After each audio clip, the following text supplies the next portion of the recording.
have you prepared for the contingency of Sheikh Hasina being sort of deposed either by the military or, by the Islamists?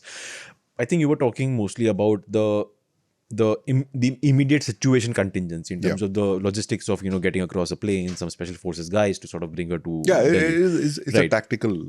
However, my question now is, has India ever prepared for a contingency to see this sort of a turn in Bangladesh, that the anti-India sentiment that I was talking about? You explained very beautifully by saying that you never managed to take the Pakistan out of Bangladesh.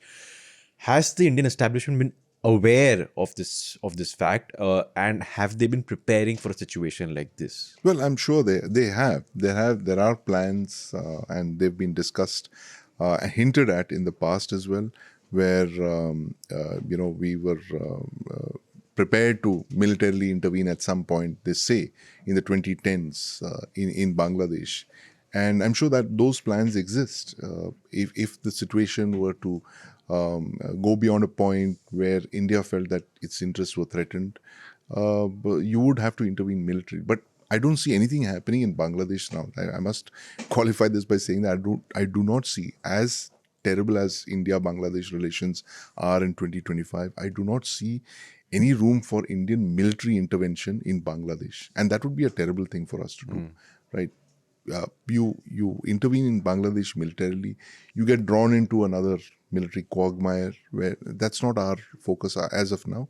Our entire focus should be on policing the border, just making sure that the 4,096 kilometer long India-Bangladesh boundary is secure.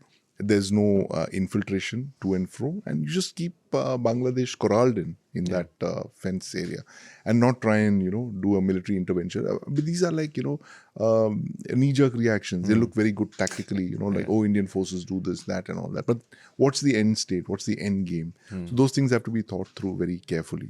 Unless, of course, there is something that happens which is of grave critical threat to India. For instance, if there are troop movements out of Bangladesh into India, or moving towards the chicken's neck, or something of that sort happens, they get militarily emboldened. If Waqaruzzaman, I mean, this is something that I'm very mindful of. The fact is that you have a military chief who's very sensible, General Waqaruzzaman, who's he is not a hothead. Now, what if there were to be a coup in the Bangladesh army, for instance? And we've seen that in the past. What if he's deposed? What if you get someone like Asim Munir over there, right? Who's a raging religious bigot, and he plans to launch an attack on India, or, sever the chicken's neck, and all of these things. India is this very convenient punching bag for all of these countries. They think that we spend a lot of time obsessing over Bangladesh and what we must do.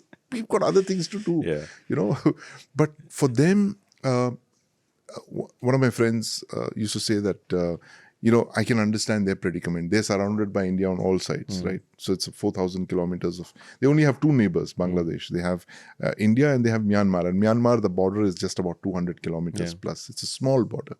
And they're surrounded by us. And therefore, they have this thing of the big brother syndrome that, India is, against us and it's conspiring and wants to break us up. And no, I think we have nothing but the best intentions for Bangladesh. We only want Bangladesh to be stable, peaceful, progressive, and not be a base for anti-India forces of the kind that you're seeing now under Yunus. I mean, this is really tragic. And then this actually kind of justifies what we were doing with Sheikh Hasina over the last 15 years, encouraging her. We had excellent relations with her.